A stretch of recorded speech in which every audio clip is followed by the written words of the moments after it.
Hello दोस्तों, financial learning के YouTube channel पर आपका स्वागत है। आज मैं आपको एक fundamental strong mid cap company Balkrishna industries limited के बारे में बताने जा रहा हूँ। बालकृष्ण इंडस्ट्रीज को डिस्कस करने का मेन रीजन यहाँ पर ये है कि कंपनी अभी अपने 52 वीक हाई से काफी डिस्काउंट पर अवेलेबल है। कंपनी का स्टॉक भी 27 का है और कंपनी का एक प्रूवन ट्रैक रिकॉर्ड है जहां पर कंपनी ने अपने शेयर होल्डर्स को काफी रिवॉर्ड किया हुआ है। जब हम बालकृष्ण इंडस्ट्रीज की बात कर रहे हैं तो यहाँ पर हम कंपनी का बिजनेस देखेंगे, किस बिजनेस सेगमेंट में काम करती है, कंपनी का फाइनेंशियल्स क्या कह रहे हैं और कंपनी का टेक्निकल चार्ट पैटर्न अभी के सिनेरियो के हिसाब से क्या इंडिकेशन दे रहा है। तो जब मैं इस तरीके की किसी कंपनी को आपसे डिस्कस कर रहा हूँ तो यहाँ मेरा किसी भी तरह से बाय और सेल का कोई रिकमेंडेशन नहीं है। मैं सिर्फ लर्निंग पर्पज से आपके लिए इस तरीके से जो कंपनियां काफी चीप वैल्यूएशन पर अवेलेबल है, यानी कि जो अभी करंट प्राइस पे काफी सस्ते वैल्यूएशन पर ट्रेड कर रही हैं और जिनमें अच्छा खासा ग्रोथ पोटेंशियल है।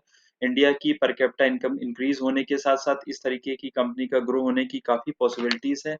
तो मैं ऐसे वीडियोस आपके लिए लेकर आता रहूंगा। तो यहाँ पर हम बालकृष्ण इंडस्ट्रीज के एक बार बिजनेस को देख लेते हैं कि किस बिजनेस सेगमेंट पे काम करती है। तो यहाँ पे मैंने इनकी वेबसाइट को ओपन किया हुआ है, आप देख सकते हैं इस तरीके से।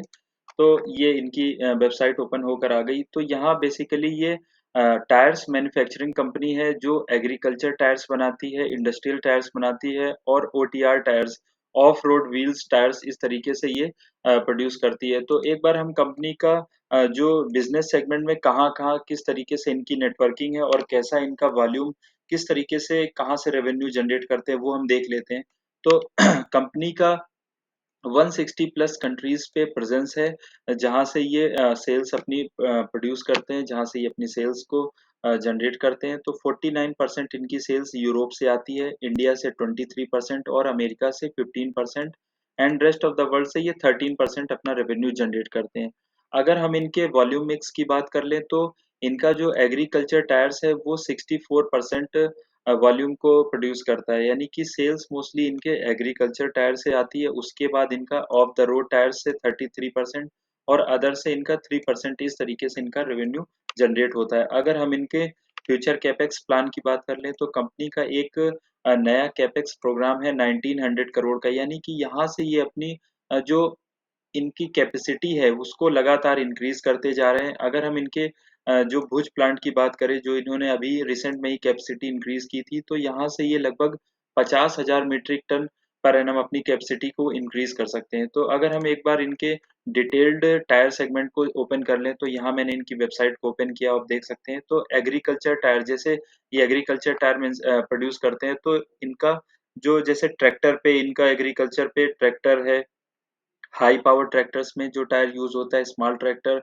2WD tractor, compact utility tractor, mower, harvester, hay harvester, जो इस तरीके की मशीन्स एग्रीकल्चर में यूज होती है उनके टायर प्रोड्यूस करते हैं। Agro trucks, Balor, orchid harvester, vineyard harvester, इस तरीके के एग्रीकल्चर में जितने भी इक्विपमेंट यूज होते हैं जहाँ पे टायर्स का यूज होता है, हैवी टायर्स का, वहाँ ये सारे टायर प्रोड्यूस करते हैं। अगर हम इनके इंडस्ट्रियल टायर्स की बात कर लें तो जैसे कॉम्पैक्ट लोडर के टायर्स हैं, excavator, skid steers, loader, grader, forklift, roll red equipment, इस तरीके के जितने भी हाई इक्विपमेंट्स हैंडलिंग टायर्स होते हैं ये कंपनी प्रोड्यूस करती है। अगर इनके ऑफ रोड व्हील्स टायर्स की बात कर ले तो आर्टिकुलेटेड डंप ट्रक में यूज होता है, जैसे लोडर हो गया, ग्रेडर, डोजर, स्क्रैपर, इस तरीके के टायर भी ये हैवी व्हीकल्स टायर ये प्रोड्यूस करते हैं। जैसा कि इंडिया की कंस्ट्रक्शन एक्टिविटीज लगातार इंक्रीज हो रही, इंडिया की इकोनॉमी लगातार ग्रो कर रही, इंफ्रास्ट्रक्चर पे काफी बूस्ट है इस गवर्नमेंट का। तो इस तरीके की टायर सेगमेंट का जो कि इंफ्रास्ट्रक्चर में यूज होते हैं ऐसे हैवी व्हीकल्स, उनके टायर कंपनीज के लिए काफी अच्छे ग्रो की पॉसिबिलिटीज है। अगर हम एक बार इनके फाइनेंशियल्स को देख लें तो कंपनी का जो मार्केट कैप है 37,913 करोड़ का है।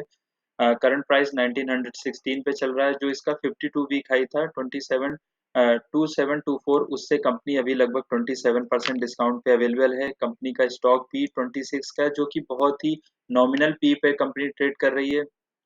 आरओसी 23.8% है, आरओई 21.9% है।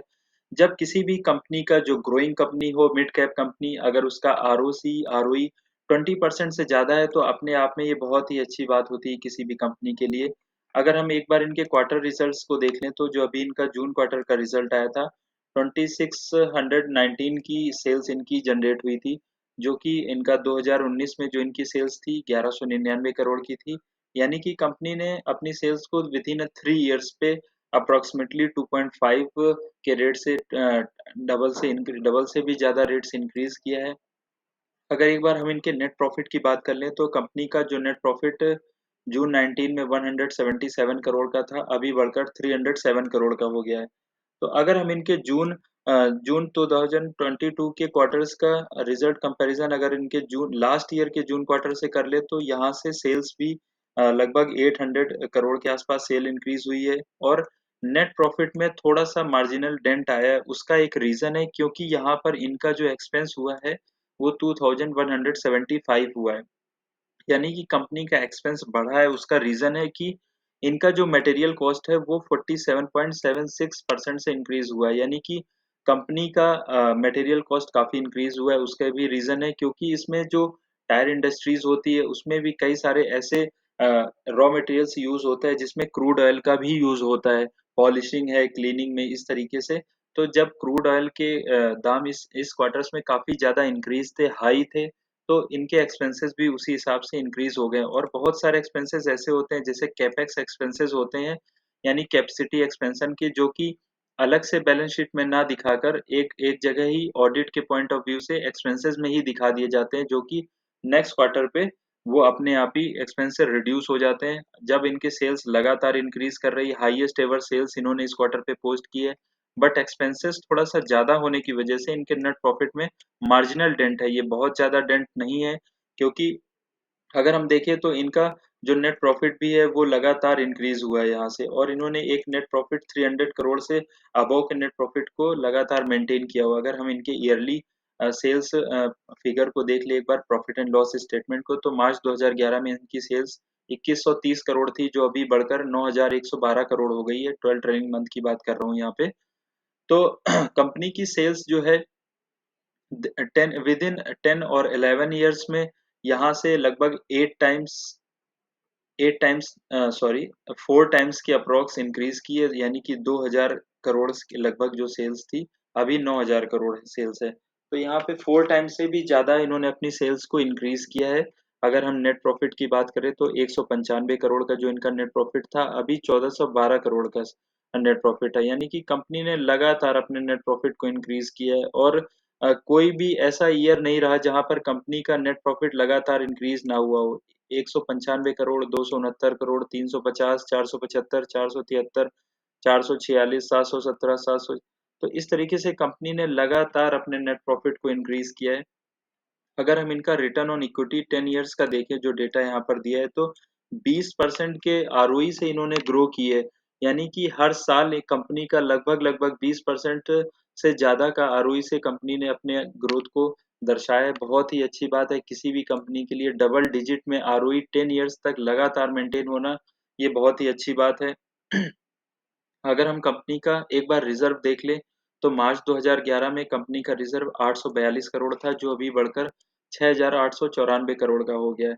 तो कंपनी ने अपने रिजर्व को अप्रोक्सीमेटली 8 टाइम्स इंक्रीज कर लिया है 10 और 11 ईयर्स में। अगर हम इनकी बारोइंग की बात करें तो अभी इन्होंने रिसेंट ही थोड़ी सी बारोइंग को इंक्रीज किया है, जो पहले इतनी एज सच नहीं थी, और बारोइंग लगातार एक मेंटेन करके रखा था, बट इस टाइम थोड़ा सा बारोइंग भी इंक्रीज किया है। उसका भी रीजन है क्योंकि इन्होंने अपने CWIP में 1258 करोड़ जो इन्होंने कैपिटल वर्क इन प्रोग्रेस में इन्वेस्ट किया, यानी कि अपनी कैपेसिटी को इंक्रीज कर रहे हैं। आप देख रहे हैं इनकी फिक्स एसेट जो लास्ट ईयर पे 3370 करोड़ की थी, अभी 4019 करोड़ की। यानी कि कंपनी ने अभी अपने फिक्स एसेट में 700 करोड़ का इंक्रीमेंट किया है, और CWIP में भी इन्होंने लगभग 400 करोड़ पिछले ईयर से ज्यादा इन्वेस्ट किए हैं। तो ये अपने आप में कैपेसिटी एक्सपेंशन पे बहुत ज्यादा एग्रेसिवली काम कर रहे हैं और अपनी कैपेसिटी को इंक्रीज करते जा रहे हैं। ये किसी भी कंपनी के लिए बहुत ही अच्छा सिग्नल होता है कि उसका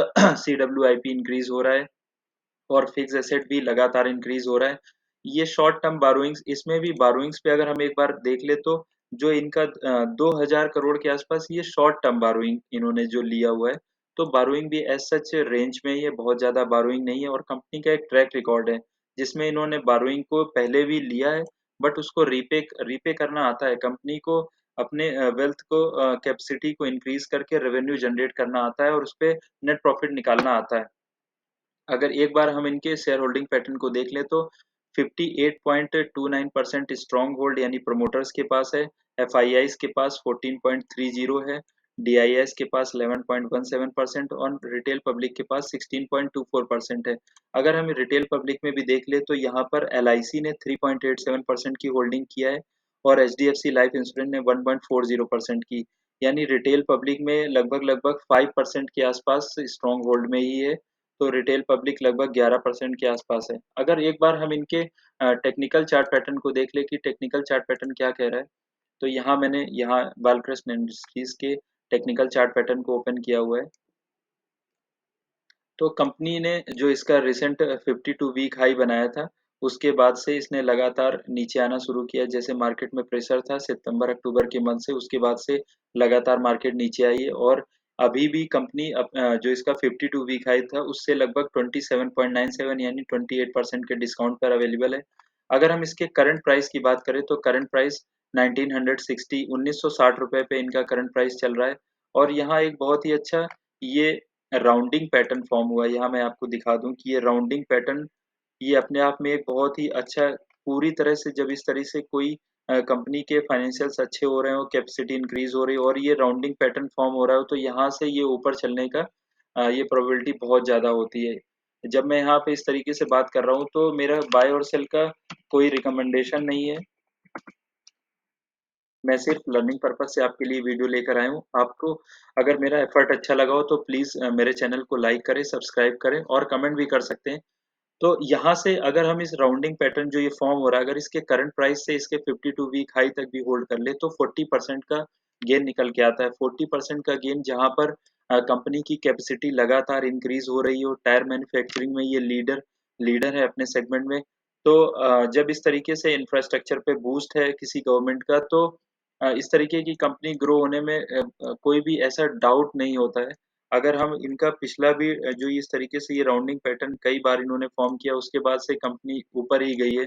अगर हम यहाँ भी देख ले तो जो ये राउंडिंग पैटर्न फॉर्म हुआ उसके बाद ये अप किया, फिर ये राउंडिंग पैटर्न फॉर्म हुआ उसके बाद ये अप और ये फिर से राउंडिंग पैटर्न इस तरीके से फॉर्म, कई बार ये राउंडिंग पैटर्न फॉर्म हुए और उसके बाद से ये कंपनी ने हमेशा ऊपर के लिए ही चलना शुरू किया। इसी चैनल में कंपनी मिड कैप है, इसमें वॉलेटिलिटी थोड़ी-सी ज़्यादा रहती है क्योंकि जो मिड कैप कंपनीज़ है उसमें वॉलेटिलिटी का थोड़ा-सा इश्यू होता है।